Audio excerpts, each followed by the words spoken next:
My second top tip, and I cannot stress this enough, is to just go in there and be yourself. The interview panel are experts and they've likely been through the process themselves, so they will know when you're going in there being robotic and trying to be someone that you're not. They're likely to interview hundreds of applicants over a course of a couple days, so you really need to stand out, and there's no better way to do that than just to show your own personality and be yourself. Tip number 2.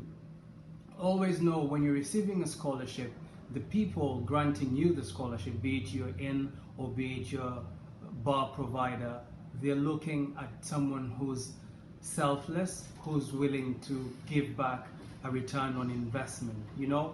So when the inn gives you something, try to commit some time to doing stuff at the inn. So maybe you could be the academic rep for the inn, or just organizing activities between your provider and the inn, or even the greater society. So maybe a community-based project that has involvement with members of the bar within your circuit and that sort of thing. So just always remember, when someone is giving you this scholarship, it's an investment. So just find creative ways of giving back so that they can be confident that they're investing in someone who's responsible and who's generous and kind at heart. You know, it really goes a long way when you have all those extra points, okay? So don't just keep it like, I'm getting the scholarship and that's that. No, you need to go extra and just show that you're an all-rounded person and you're willing to give back. At the end of the day, it's about commercial awareness. So if you get £10,000 as an investment, just be smart as to how you're going to give back.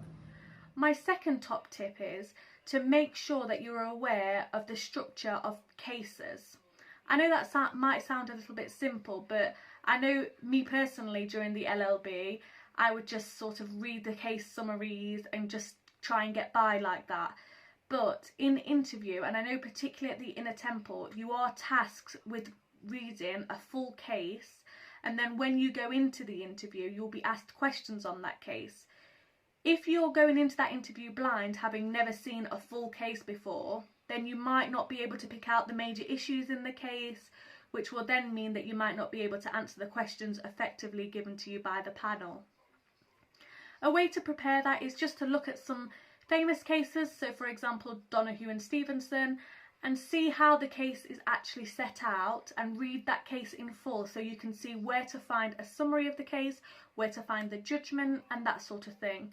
That way, when you get into your interview, or if you are given that sort of exercise at an interview, even for a pupillage later on, then at least you'll be a lot more confident and you'll feel like you can answer the questions that are posed to you. My second tip would be, while you can, do as much advocacy as possible. So during my undergraduate degree, I took part in lots of moots, and you can take part in debates as well. And this will really help you to get advocacy under the belt while you're at the easiest stage of your studies, because once you get to the BPTC, it's going to be very, very full on, and the LLB or equivalent is easier. So in your free time, take on as much advocacy as you can, because the advocacy scholarships are purely based on merit. So it's not how many mini pupillages you've done or your financial situation, it is your skills as an advocate and that alone. So if you are looking to get a scholarship based on advocacy, this is where you need to put your main focus. I hope this can provide some help.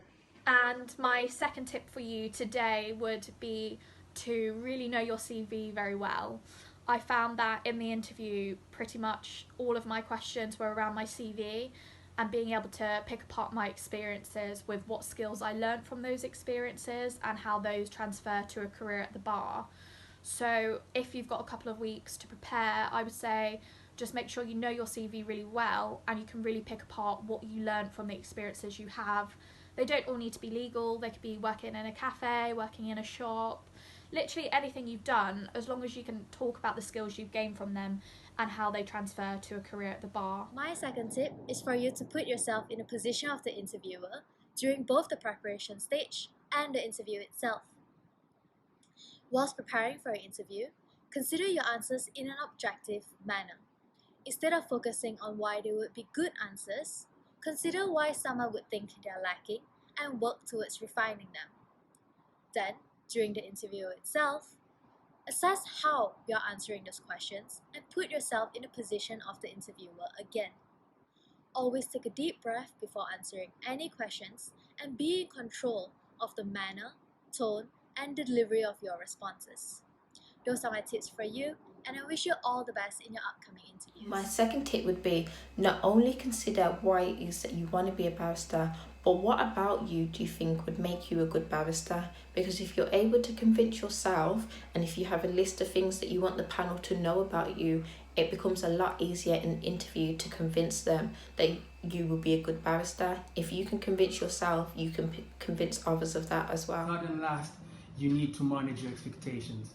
While doing your application, remember it's a written advocacy, so just make sure you go through it like 1,000,000 times to make sure it's perfect, okay? So draft it in good time, give it about 1 month before the deadline so that you can always go back and have a look at it with a pair of fresh eyes. And give it to someone who doesn't have legal experience.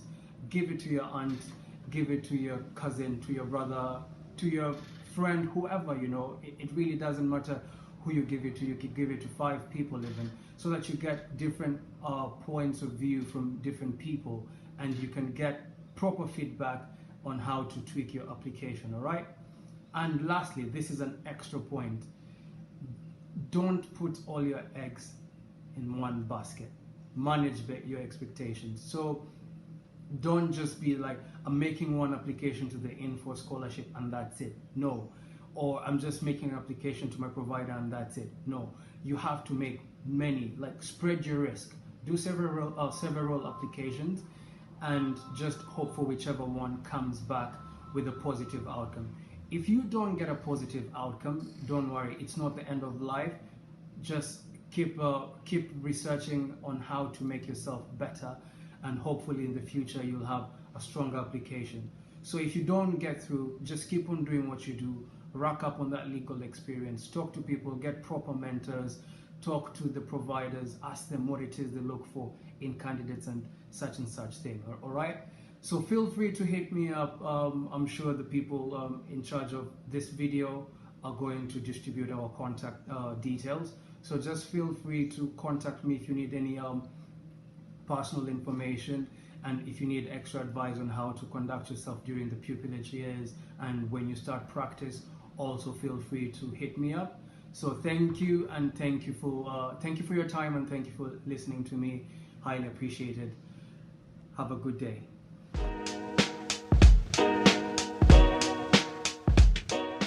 Otherwise, I wish you the best of luck, be yourself, and I'm sure you will all do great. Wish you all the best in your upcoming interviews. I just wanted to say good luck to everyone applying.